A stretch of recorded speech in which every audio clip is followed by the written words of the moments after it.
All right, welcome to part 2 of audience analysis and listening. I broke them down that way, even though they're the same chapter, that way it might be a little bit easier for you to kind of break them down in your mind, so it's not just one long lecture.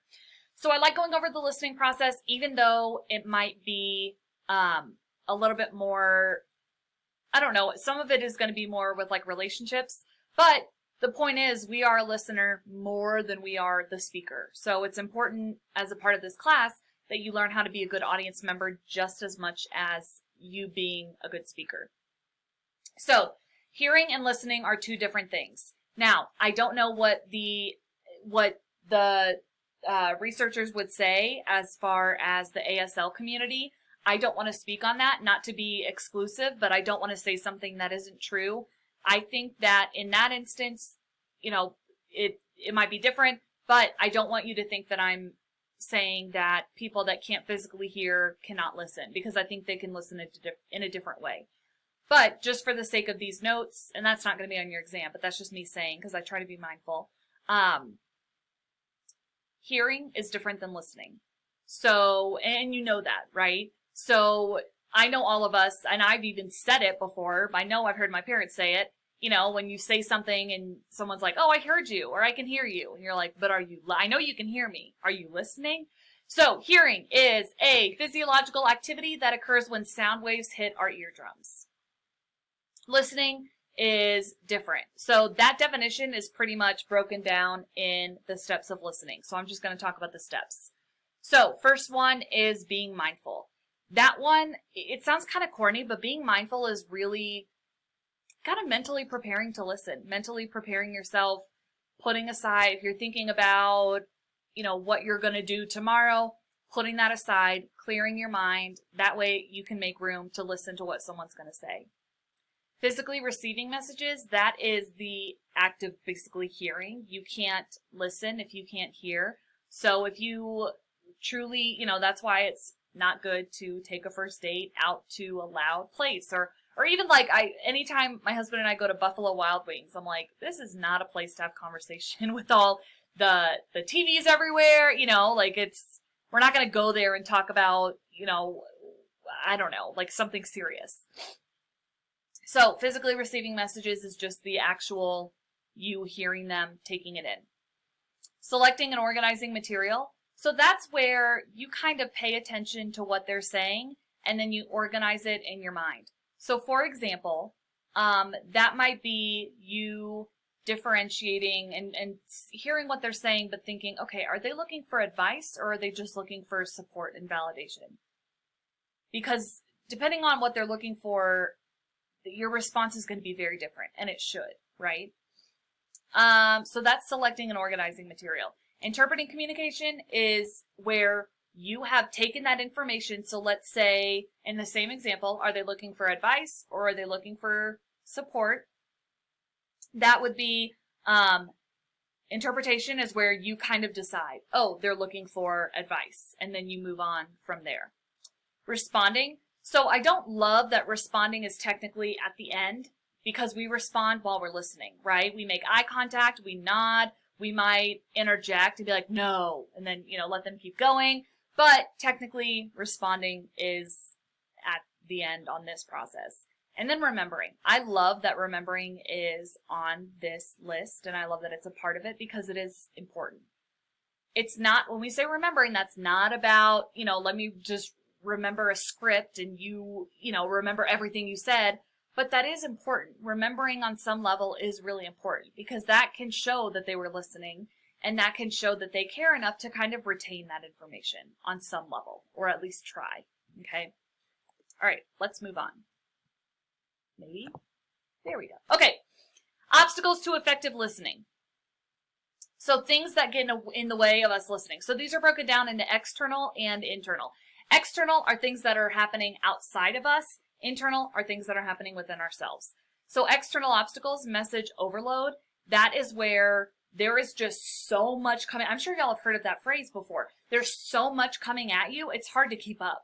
It's not that you don't understand it. It's not. So let's say when you Google something and it's like showing results 1 to 10 of 5,432 or something, you know, I just realized I did 5, 4, 3, 2. Anyway, all right. So there's just so much coming at you that it's hard to keep up. There's so much information, it's hard to keep up.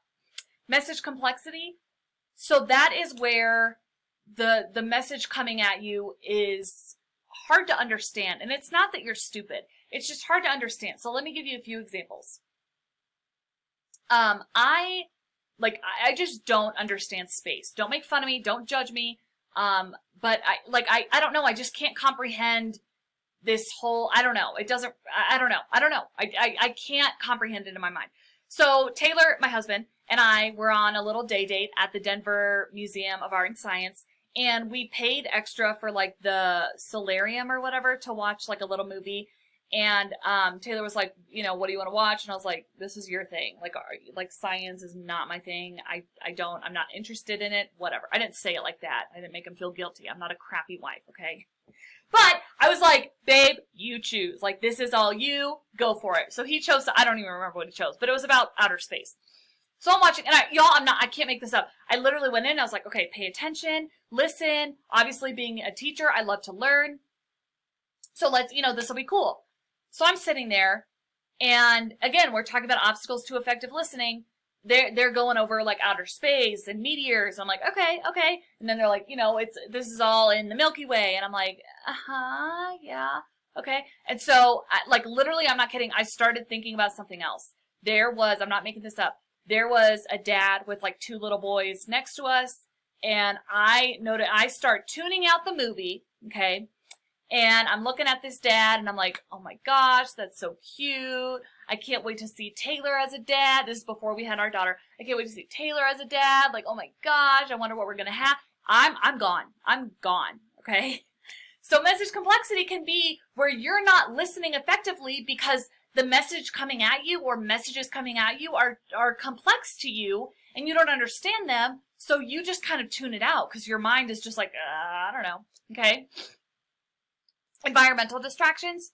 Oh gosh, that can be anything from, it can be like someone clicking their pen in the back of the room.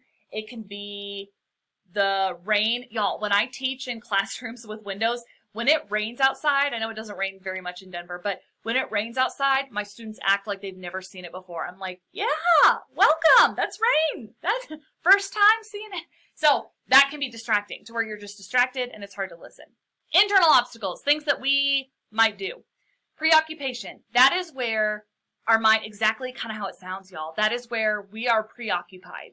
Okay. So maybe if you have, an exam in your next class, let's pretend like the pandemic isn't happening and we're all in normal classes. For this example, I miss it. If you have an exam in your next class, it might be hard to concentrate in the class that you're in because you're thinking about that exam. Prejudgments, that is where we have already prejudged the content. We have already decided that the content is important to us or not, okay? So for example, for prejudgment, it could be so